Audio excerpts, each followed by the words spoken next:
nta musitari mfite muri ekipe. Ati iyo nza kuba narasabwe kujyana ekipe y'igihugu muri World Cup, ati ntago nari kuza gufata iyi ekipe. Mu yandi magambo nari kubabera ukuri nkababwira ko ntakeneye ako kazi. Mu mupira w'amaguru hari igihe umutoza atakaza akazi bitewe n'umusaruro mubi, ariko hari n'igihe biterwa n'imiyoborere. Ku kibazo cya Adil Amrouche mu Mavubi, ibi byombi bisa n'ibyivanze. Uyu mutoza w'umunyarigeria yaje mu Rwanda mu kwezi kwa gatatu mu mwaka w'2025. Aza yari afitiwe icyizere cyane ko azubaka Amavubi agakomera ashingiye ku bakinnyi bakina hanze y'igihugu, nyamara mu mezi make gusa ibintu byahinduka. Muri iyi nyandiko tugiye gusuzuma amakosa yakoze ageze muri atatu, hanyuma bigatuma kugeza ubu ngubu Ferwafa ivuga ko yamwirukanye. Tunarebe niba byari bikenewe cyangwa se turebe amaherezo uko bizagenda, nimba icyemezo cyafashwe ari cyo. Ubundi ikosa rya mbere yakoze ni uguta akazi. Ikosa rya mbere yakoze, Adil Amrouche yagiye i Burayi atabisabiye uruhushya rwa Ferwafa. Mu rwego rw'umwuga, umutoza w'ikipe y'igihugu ntashobora kuva mu kazi akagenda uko abishatse, cyane cyane mu gihe igihugu kiri mu myiteguro y'amarushanwa akomeye. Nubwo yavuze ko yari agiye gushaka abakinnyi b'Abanyarwanda bakina hanze, Ferwafa ivuga ko bitari biri muri gahunda zemejwe. Ibi byasize ishyirahamwe ry'umupira w'amaguru mu Rwanda ryemeje ko yateshutse ku mabwiriza y'akazi. Ibi bintu byangiza icyizere hagati y'impande zombi. Ikosa rya kabiri yakoze ni ugushaka abakinnyi mu buryo budahuye n'imiyoborere. Guhura n'abavandimwe ba Mikers n'abandi bakinnyi bari muri Azerbaijan si ikosa. Ikibazo nuko yabikoze ku giti cye atabanje no kumvikana n'ubuyobozi bwa Ferwafa.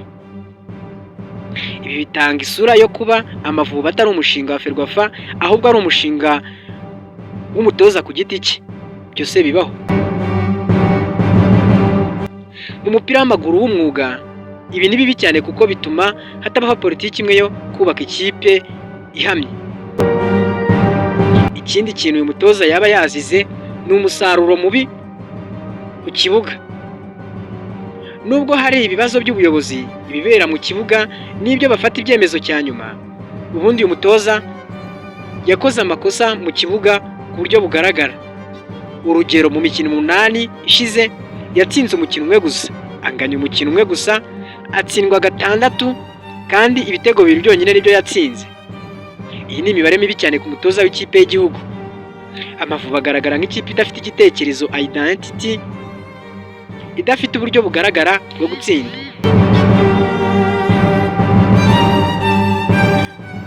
None se Ferwafa nayo yaba ifite uruhare muri aya makosa?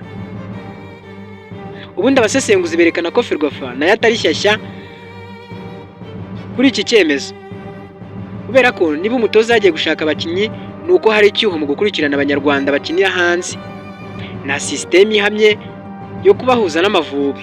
Ibi bituma umutoza yiyumva nk'uri wenyine muri iki gikorwa cyo kubaka ikipe.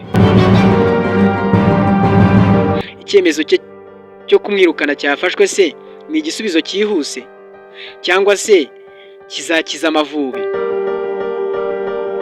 Kumwirukana biroroshye, ariko ikibazo nyakuri ni uzamusimbura azabona ibikenewe byo gutsinda.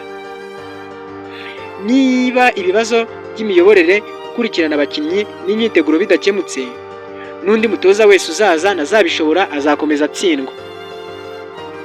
Bityo rero Adil Amrouche yakoze amakosa akomeye cyane mu myitwarire n'ubuyobozi, ariko Ferwafa nayo si shyashya kuko uruhare rwo kunanirwa kumvikana kw'Amavubi.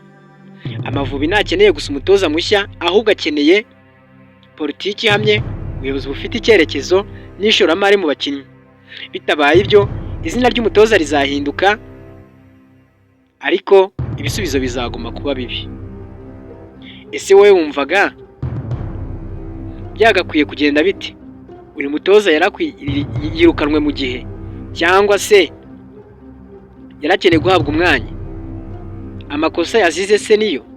Ibyagiye bivugwa se ku mbuga nkoranyambaga by'uko yajyaga ahabwa amafaranga kugira ngo ahamagare abakinnyi, byo wabyumvise ute?